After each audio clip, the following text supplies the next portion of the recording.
Spivey. And I did see David Lynch's masterclass on some app, and I'm not going to be able to save you. Something they're asking for like $20 or whatever. But I did watch the trailer about 10 to 20 times, and I like the idea about the note cards, especially. Now, note cards I have been using since when I first got into I got all involved in all of this in 17. And I think David Lynch there was things going on at that time, and it was Twin Peaks when all this came about. It happened because of Look Homeward Angel, Thomas Wolfe book, an announcement that was done over the intercom during an auxiliary class. I was sitting there waiting to go to the next class, and they said, we're going to do an audition for Look Homeward Angel, a play. And so I showed up, and I got the lead role. I didn't know that was going to happen because I'd only been in, I only done some local theater stuff in town in Fort Worth. That's William Scott Theater. I did a stage combat class. So I do think it is a good idea to do those master classes if you're into filmmaking. My ultimate decision for you is to do it. But you can get great ideas from other people. I have met Lynch, so I've talked to David Lynch. I've talked to him, and it did make an impact because his films, like plays, kind of enter you rather than most movies wash over you. So there's a lot of filmmakers out there that where the film enters you. There's this light and this. Sometimes there's kind of like darkness too, but it can enter you and it can stay with you. Inland Empire, more or less, when I left.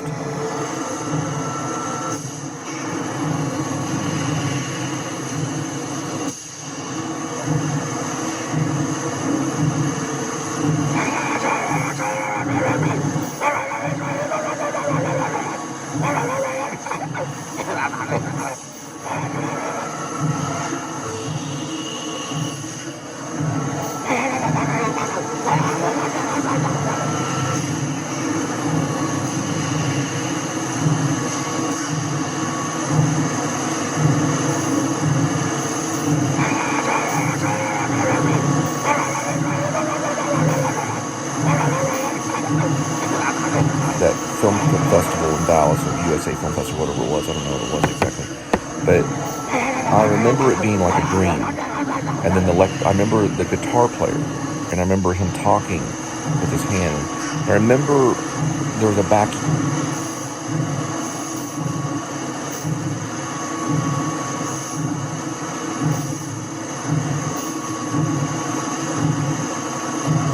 sequence with a hot dog or ketchup. So I don't really remember the whole film. I do remember there were sequences involved in Poland or something like that. And so I went back and I tried to watch it again, and I still don't remember it. But it still enters me, and I think it stays in like a dream space in my head. It doesn't stay like Mulholland Drive or, let's say, a film like even Eraserhead. Inland Empire doesn't really stay with me like other movies do. It's not a failure. It's actually a masterpiece.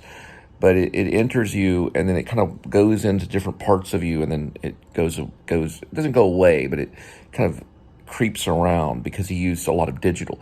Now, when he did Inland Empire, when David Lynch did Inland Empire, I may do his pop-up here, okay?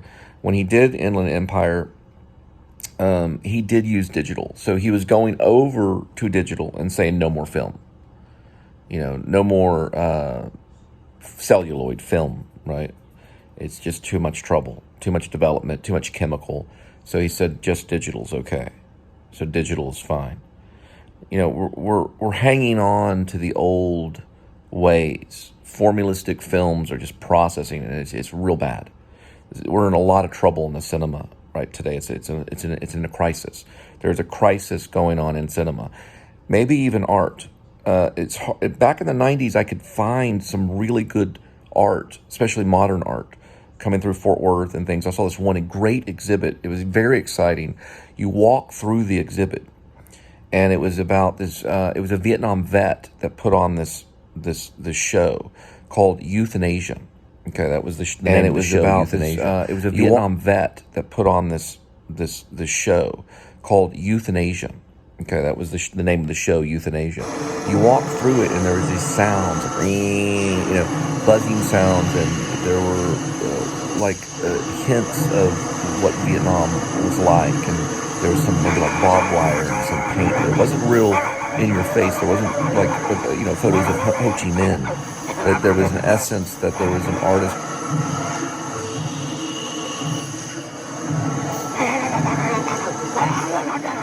trying to communicate in his own way an idea, his real personal way of existing.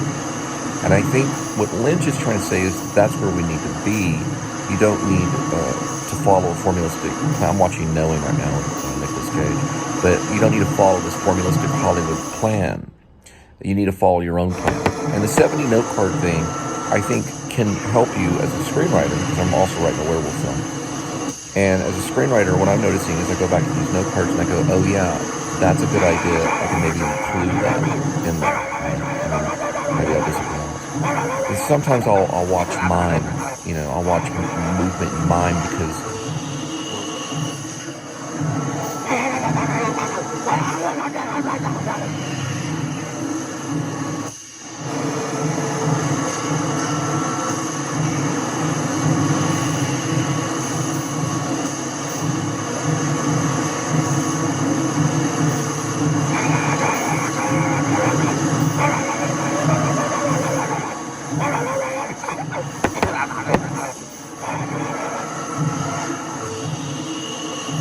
so obsessed with the language.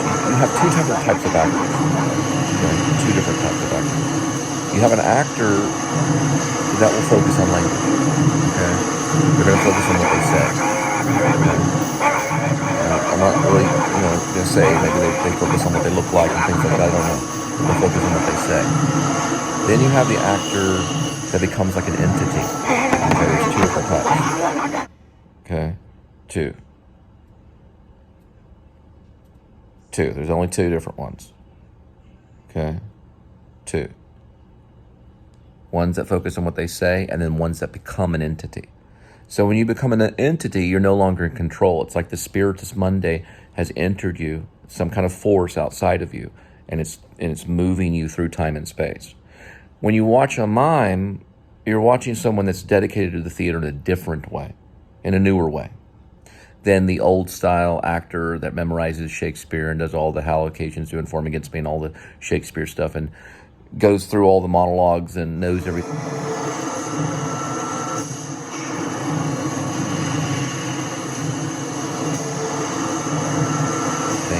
Those aren't all his actors.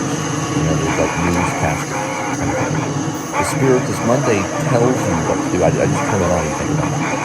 So it tells you what to do. Why am I doing this? It told me, but I didn't ask it. I didn't ask the Spiritus Mundi to just come in and, it just comes in you, and then it'll abandon you. And then you gotta invite it back. You gotta invite it back. You gotta coach it. You gotta coach the Spiritus Mundi inside so that it's doing what you want. Now they're gonna tell you how to act. That's deadly. That's the worst thing in the world. As a director or even an actor, you never tell another actor how to act. That's the worst thing. But there are two types of actors. There's an actor that focuses on speech, pretty much only, and then you have the actor that becomes an entity. Now you can sit there and say method, Stanislavski system, Eisner. You can sit there and say, I don't know. You can go through a long list, Udo Hagen, and back to Lee Strasberg, and back. You can do all that, and that's fine. You can do it all day. But it's going to be a big waste of time. Find the entity, find the thing that you don't understand, and go with it. Don't understand it, because if you understand it, you're going to end up killing the whole project. Okay? You can't teach someone music. You can try, but you can't. You can lead the horse to water, but you cannot make the horse drink. You could lead the filmmaker to the camera. I just got a message. You can lead the filmmaker to the camera, but you cannot make the filmmaker do it. You're a filmmaker when that little thing is moving. I'm at 7 minutes and 57 seconds, just like an airplane, 7:57. Right?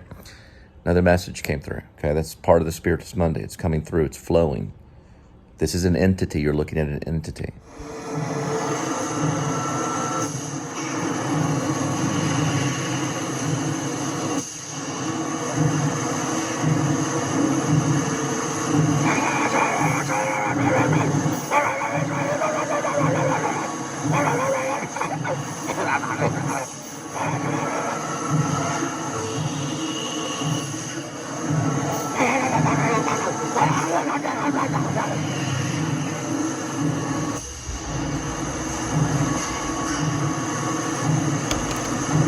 Val Kilmer, Top Gun guy, you know, real genius. Okay, so he has throat cancer. He's diagnosed with throat cancer. He's fighting it right now. He has trouble speaking. Now here's another problem. He's been a vlogger. Well, it's not a problem. He's been vlogging his entire life. So he's been doing it with video cameras and all this stuff. He's been a vlogger the whole time. This whole time. He's been vlogging Kevin Bacon and Sean Penn, all this stuff. And now he's battling and overcoming cancer. So this is coming out right now. They're doing a big movie. Yeah, about Val Kilmer. You know Val Kilmer, Jim Morrison, the Doors? You do want to half-ass it. The reason why is because you don't want to listen to nothing coming. You want it, if they say don't half-ass it, then half-ass it, right? Fake it till you make it. Don't listen to them because they're going to say full on because they've got billions of dollars on the project. Right? They all half-ass it. Less is more and more is less. Do it more. Hey, don't half-ass it. Be full on and then half-ass it and then do full on. Right? Be full on. Never half-ass it. Half-ass it. See what I'm saying? It's about doing. It's not about saying I'm going to overcome you with a bunch of money. Right? So it's both. It's always both. Listen to the Lynch hand, right? Or don't listen to the Lynch hand. Hate Lynch or love him. It doesn't matter. Right? Just do and rebel. You will meditate all the time. Then you want to never meditate, right? You want to sit there and meditate for 20 years straight. Just sit there and meditate into a tunnel 20 years straight and then never meditate. And then meditate. Meditate and then you'll meditate naturally. You'll find a time. There'll be a time where you'll be forced to meditate. Just go, right? Go. And just keep on going. So I just got the message from Scro and he sent it.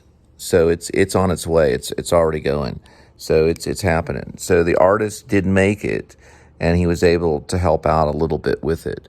So it looks like we're in the right. So the artist did make it, and he was able to help out a little bit with it. So it looks like we're in the right direction, and everything is going my way. So it's all happening right now.